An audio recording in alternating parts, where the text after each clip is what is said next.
12월 3일 대한민국의 불법 계엄이 선포되었습니다. 이후 많은 국민들은 탄핵을 하라 라고 하면서 국회로 광장으로 함께 힘을 모았습니다.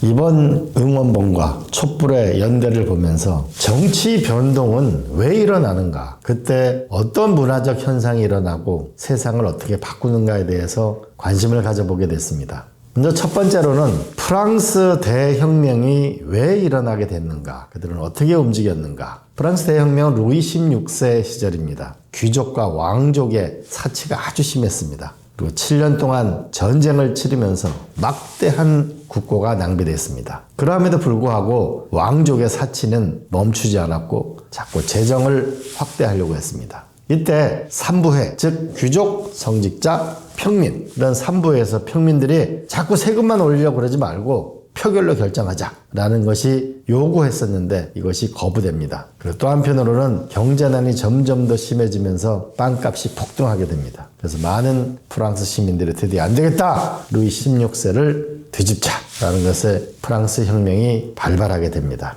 이때 하나의 문화적 현상과 함께 결합이 되는데요. 하나는 라 마르세이즈라는 노래가 이들과 함께 합니다. 라 마르세이즈라는 가사를 보면은 이렇게 되어 있습니다. 지금은 프랑스 국가로 되어 있는데요. 가자 조국의 자녀들과 영광의 날이 왔노라, 이런 것도 있고요. 우리는 저 폭군에 맞서 깃발이 올랐다, 이런 저항 의지도 높게 있습니다. 또 한편으로는 잘 될 거야 라는 노래도 있는데요. 아, 잘 될 거야, 잘 될 거야, 잘 될 거야.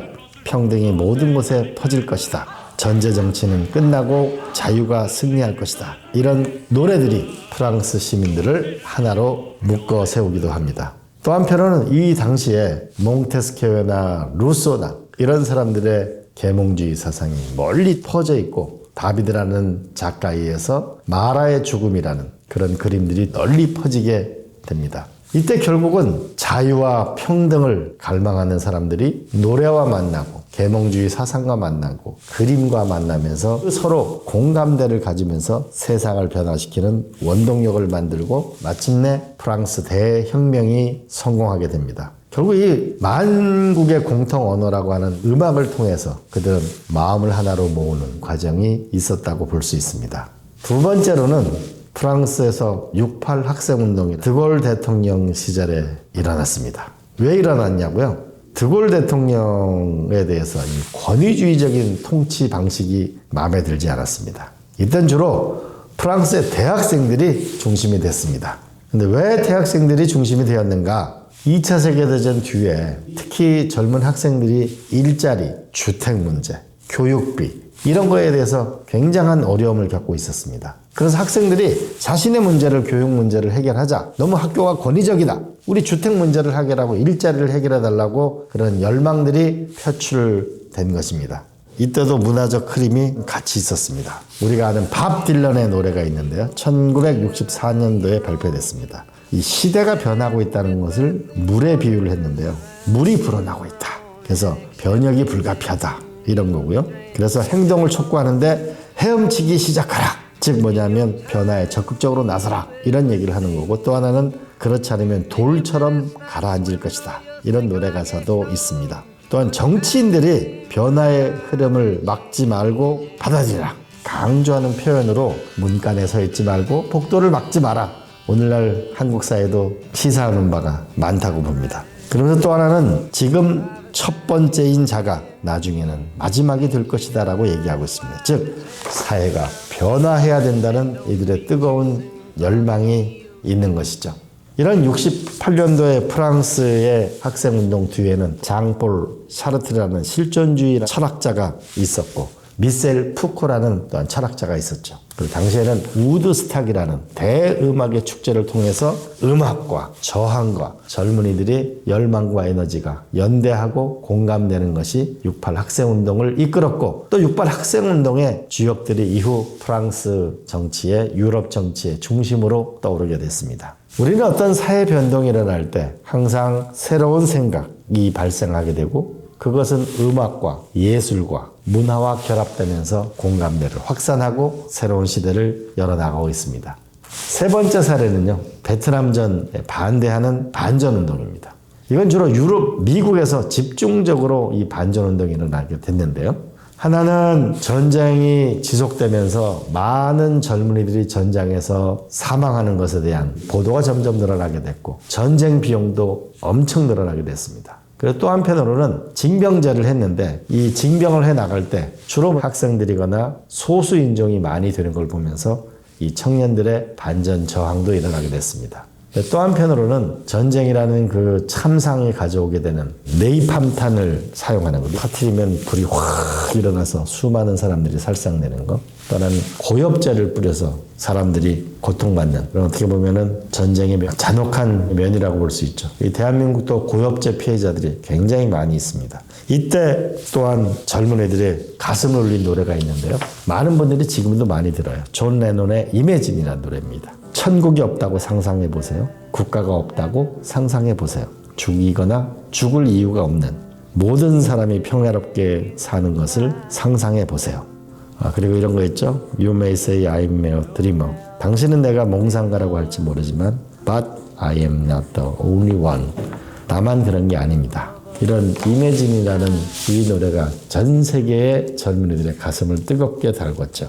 이매진이라는 이 노래가 나왔으니까 얘기인데요. 제가 노무현 대통령 시절에 기타 치는 대통령, 그 다음에 이매진이라는 이 노래를 통해서 대통령 선거 광고를 만들었었어요. 근데 갑자기 레코드사에서 연락이 왔어요. 이게 뭐냐면 저작권 문제가 있다는 거죠. 그러면서 제가 가보니까 존 레논의 유언이 뭐냐면은 본인의 노래가 절대 정치에 쓰여지지 않겠다는 것이 유언이랍니다. 그래서 넬슨 만델라 대통령 취임식 때 한번 쓰이게 됐대요. 그래서 제가 손이 발이 되도록 빌었죠. 그리고 저작권료를 조금 드리고 계약을 하고 왔던 기억이 있습니다. 이매진. 우리가 모두 평화를 바라죠. 전쟁의 공포가 없는 안전한 나라. 어쨌든 존 레논의 이런 노래와 더불어서 전 세계 젊은이들은 평화를 갈망하는 한 시대를 열게 됐습니다. 대한민국에서도 87년도에 6월 항쟁이 일어나게 됩니다. 많은 대학생들은 이제 전두환 독재를 끝내자, 12.12 쿠데타로 광주 수많은 시민들을 학살하고 등장한 이 정권을 끝내자라고 하는 운동이 대대적으로 일어났습니다. 그러면서 이제 대통령을 국민들이 직접 뽑자, 대통령 직선제를 요구하는 운동이 확산됐습니다. 이 민주화 운동이 가열차게 일어나는 그 과정에 우리 서울대학교 박종철 학생이 고문으로 우리 곁을 떠나는 일이 생깁니다. 엄청난 사회적 분노가 증폭됐고 사회적 양심적 기자회견이 있었습니다. 우리 학생들은 더 불같이 일어났고 연세대학교에서 이한열 학생이 체류탄에 맞아 사망하는 가슴 아픈 일이 있었습니다. 이때 100만이 넘는 인파가 서울 시청 앞 광장에 모였고 마침내 이 시민혁명은 성공하게 됩니다. 그게 87년 6월 항쟁입니다. 이때도 역시 우리는 음악과 함께 했습니다. 임을 위한 행진곡이 있었죠. 산자에 따르라라는 좀 비장한 노래가 우리의 가슴을 뜨겁게 달궜습니다. 그리고 양희은 선생님의 아침 이슬이라는 노래도 조용하지만 힘이 있는 노래였습니다. 상록수도 마찬가지죠. 노무현 대통령이 상록수라는 노래를 즐겨 부르셨죠. 그런데 이때 문학작품으로는 조세희의 난장이가 쏘아올린 작은 공이 이런 것들이 많은 영향을 미치게 되었습니다. 87년 6월 항쟁은 아마 세계 학생운동에 또한 민주화운동에 큰 획을 걷는 사건이었습니다.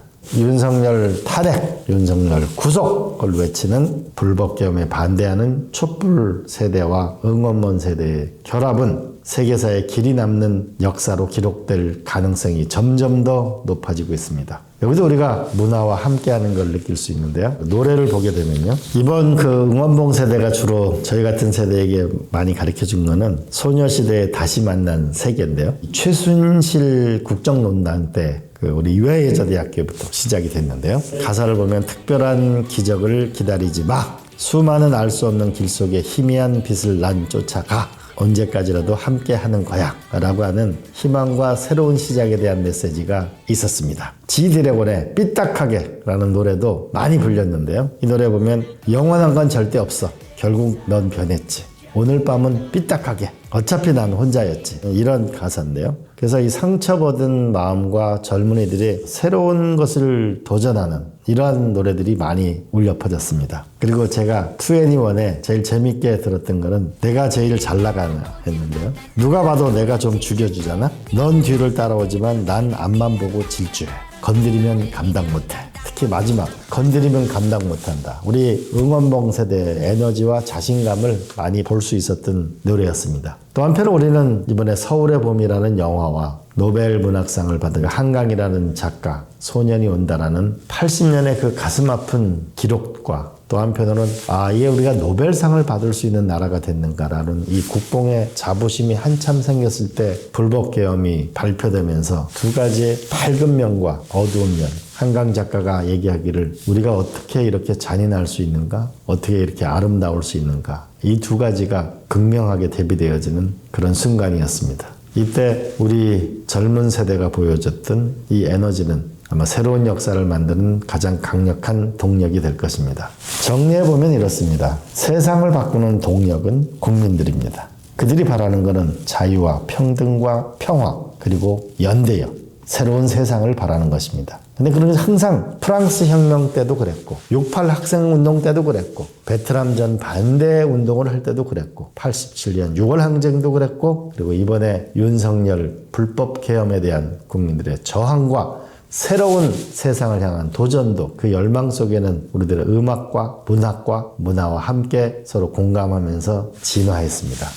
우리가 이제 며칠 남지 않았습니다. 그러나 끝날 때까지 끝날 것은 아닙니다. 우리의 도전은 계속될 것이고 다시 만난 세계에서 12월 24일 날 광화문 집회 제목 다시 만들 세계를 향해 우리는 함께 나아가고 있습니다. 우리 지치지 말고 함께 앞으로 나아갑시다. 고맙습니다.